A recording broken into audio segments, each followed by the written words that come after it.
മത്തായിയുടെ സുവിശേഷം 24 അധ്യായം. ദേവാലയത്തിന്റെ നാശം. യേശു ദേവാലയം വിട്ടു പോകുമ്പോൾ ദേവാലയത്തിന്റെ പണികൾ അവന് കാണിച്ചു കൊടുക്കുവാൻ ശിഷ്യന്മാർ അടുത്തെത്തി. അവൻ അവരോട് പറഞ്ഞു, നിങ്ങൾ ഇതെല്ലാം കാണുന്നുവല്ലോ. സത്യമായി ഞാൻ നിങ്ങളോട് പറയുന്നു, ഇവിടെ കല്ലിന്മേൽ കല്ല് ശേഷിക്കാതെ എല്ലാം തകർക്കപ്പെടും. വേദനകളുടെ ആരംഭം. അവൻ ഒലിവുമലയിൽ ഇരിക്കുമ്പോൾ ശിഷ്യന്മാർ തനിച്ച് അവനെ സമീപിച്ചു പറഞ്ഞു, ഇതെല്ലാം എപ്പോൾ സംഭവിക്കുമെന്ന് നിന്റെ ആഗമനത്തിന്റെയും യുഗാന്തത്തിന്റെയും അടയാളം എന്താണെന്നും ഞങ്ങൾക്ക് പറഞ്ഞു തരണമേ.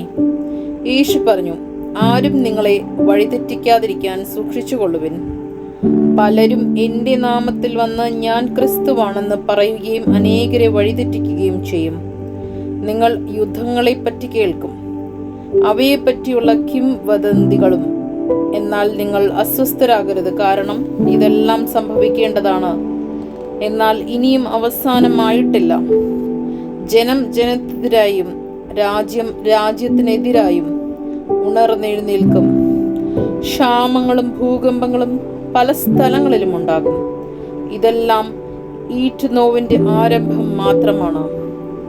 അവർ നിങ്ങളെ പീഡനത്തിന് ഏൽപ്പിച്ചു കൊടുക്കും. അവർ നിങ്ങളെ വധിക്കും.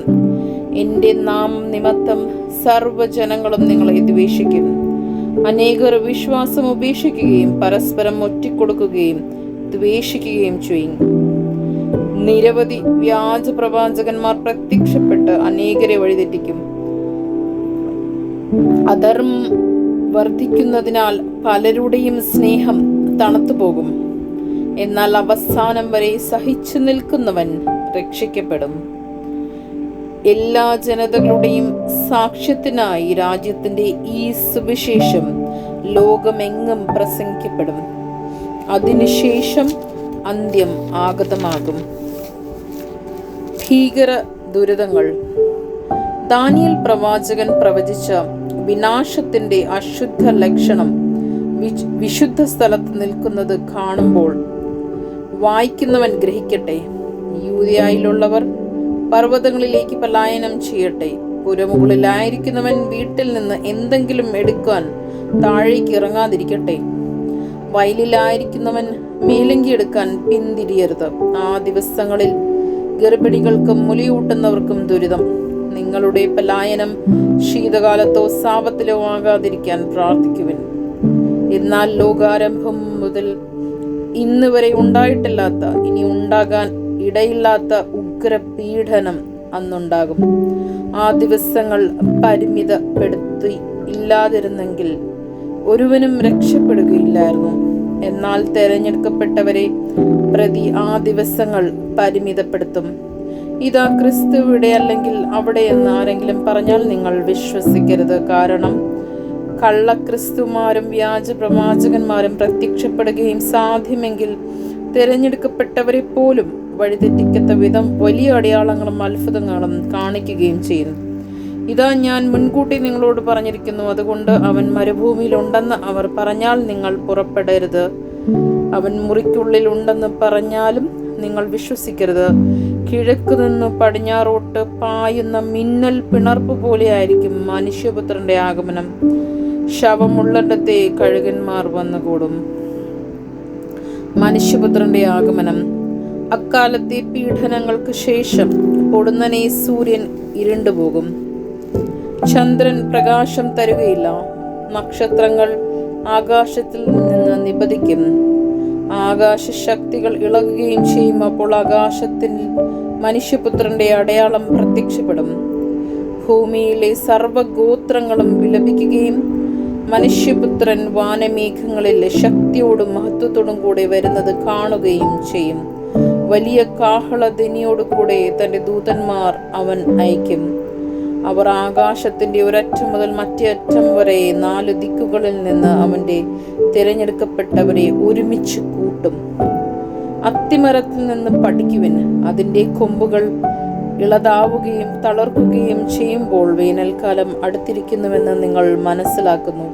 അതുപോലെ ഇതെല്ലാം കാണുമ്പോൾ അവൻ സമീപത്ത് വാതിൽക്കൽ എത്തിയിരിക്കുന്നുവെന്ന് നിങ്ങൾ മനസ്സിലാക്കിക്കൊള്ളുവിൻ. സത്യമായി ഞാൻ നിങ്ങളോട് പറയുന്നു, ഇതെല്ലാം സംഭവിക്കുന്നതുവരെ ഈ തലമുറ കടന്നു പോവുകയില്ല. ആകാശവും ഭൂമിയും കടന്നു പോകും, എന്നാൽ എൻ്റെ വചനം കടന്നു പോവുകയില്ല. ആ ദിവസത്തെക്കുറിച്ചോ മണിക്കൂറിനെ കുറിച്ചോ പിതാവിനല്ലാതെ മറ്റാർക്കും, സ്വർഗത്തിലെ ദൂതന്മാർക്കോ പുത്രന് പോലും അറിഞ്ഞുകൂടാ. സദാ ജാഗരൂകരായിരിക്കുവിൻ. നോഹയുടെ ദിവസങ്ങൾ എന്ന പോലെ ആയിരിക്കും മനുഷ്യപുത്രന്റെ ആഗമനം. ജലപ്രളയത്തിന് മുമ്പുള്ള ദിവസങ്ങളിൽ നോഹ പേട്ടകത്തിൽ പ്രവേശിച്ച ദിവസം വരെ അവർ തിന്നും കുടിച്ചും വിവാഹം ചെയ്തു കൊടുത്തും കഴിഞ്ഞു പോകുന്നു. ജലപ്രളയം വന്ന് സംഹരിക്കുന്നത് വരെ അവർ അറിഞ്ഞില്ല. ഇപ്രകാരം തന്നെ ആയിരിക്കും മനുഷ്യപുത്രന്റെ ആഗമനവും. അപ്പോൾ 2 പേർ വയലിലായിരിക്കും, ഒരാൾ എടുക്കപ്പെടും, മറ്റേയാൾ അവശേഷിക്കും. 2 സ്ത്രീകൾ തിരികല്ലിൽ പൊടിക്കുന്നുണ്ടായിരിക്കും, ഒരുവൾ എടുക്കപ്പെട്ടും മറ്റവൾ അവശേഷിക്കും. നിങ്ങളുടെ കർത്താവ് ഏത് ദിവസം വരുമെന്ന് അറിയാത്തത് കൊണ്ട് നിങ്ങൾ ജാഗരൂകരായിരിക്കുവിൻ.